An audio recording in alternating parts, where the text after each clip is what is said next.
12월 28일 월요일 윈TV 뉴스 업데이트입니다. 트럼프 대통령은 27일 밤 9천억 달러 규모의 코로나 경기 부양책과 1조 4천억 달러의 2021년 연방정부 예산안에 전격 서명했습니다. 이로써 개인 현금 지원 600달러 지급과 더불어 수백만 명의 추가 실업급여 지원이 이어지고 연방정부의 셧다운 위기도 피하게 됐습니다.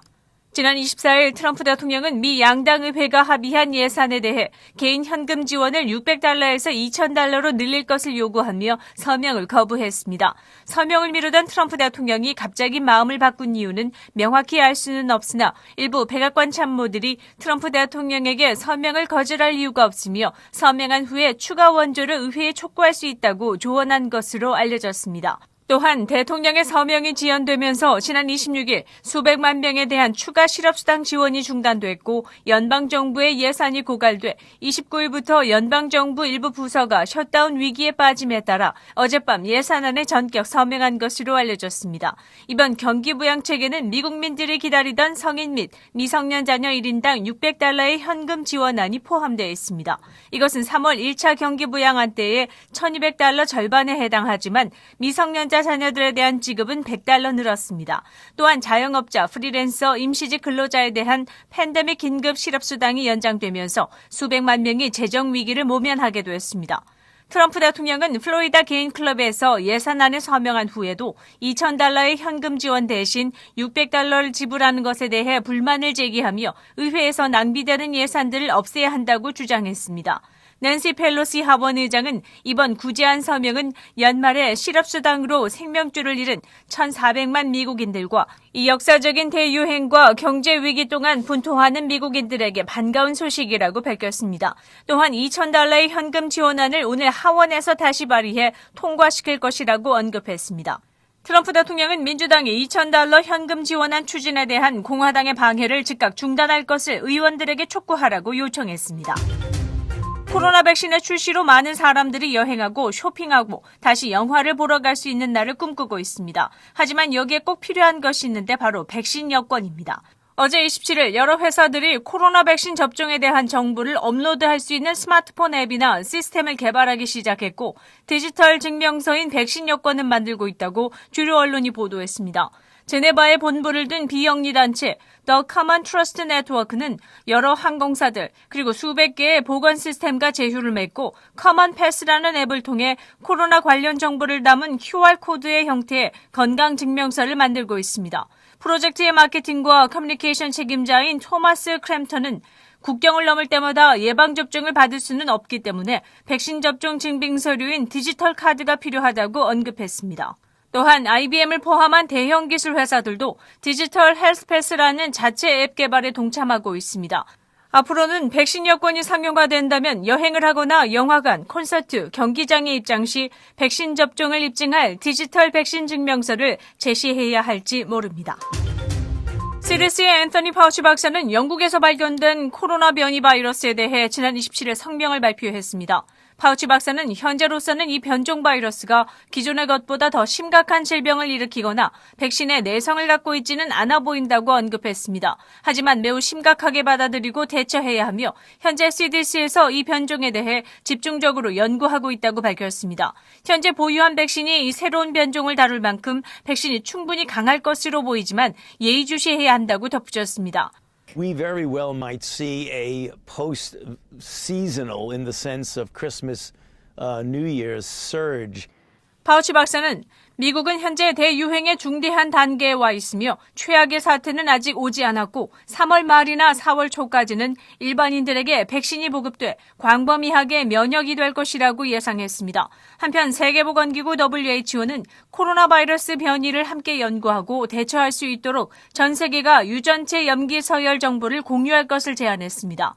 테드로스 사무총장은 누구도 혼자서 팬데믹을 종식시킬 수 없다고 언급하며 새해에는 전 세계가 힘을 합해 전염병을 종식시키자고 의지를 밝혔습니다. 교실이 아닌 온라인 수업이 전국에 수많은 낙제생을 낳고 있다고 지난 17일 주류 언론이 보도했습니다. 올해 전국의 약 40%의 학생들이 8개월 이상 한 번도 교실에 발을 들여놓지 않았고 온라인 수업으로 대체했습니다. 하지만 이러한 온라인 수업의 결과는 전반적인 학습 손실과 학습 격차로 나타났습니다. 전국적으로 많은 학생들이 학습 능률 저하로 많은 스트레스를 받고 있습니다.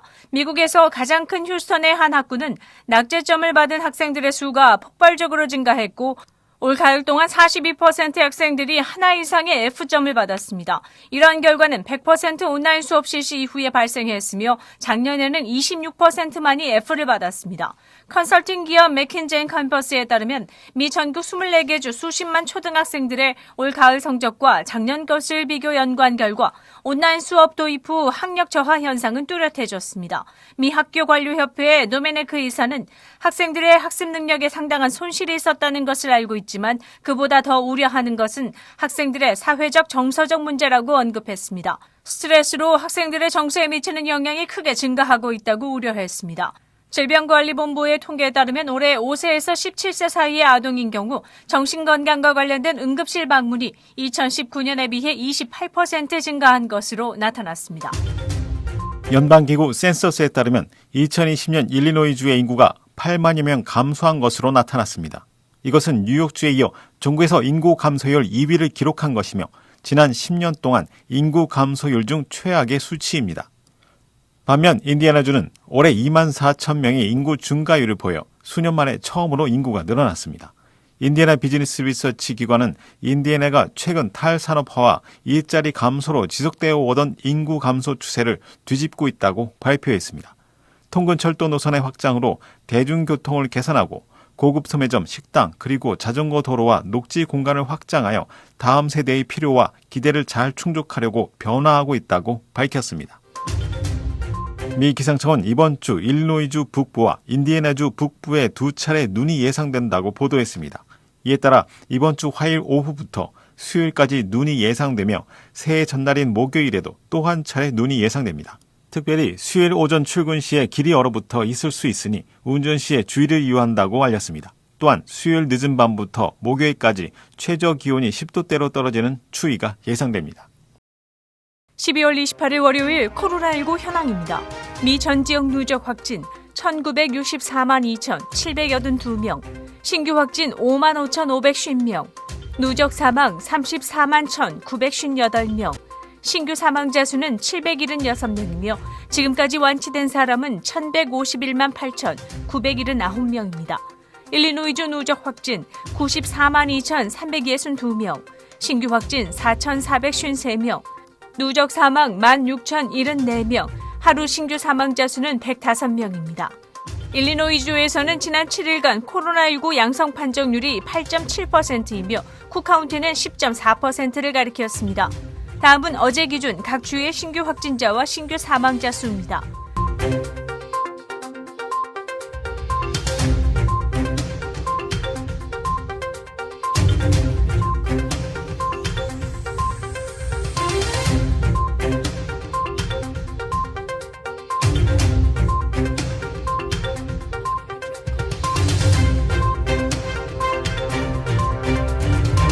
코로나19 데이터 관련 자세한 내용은 시카고토털닷컴을 통해 다시 볼 수 있습니다.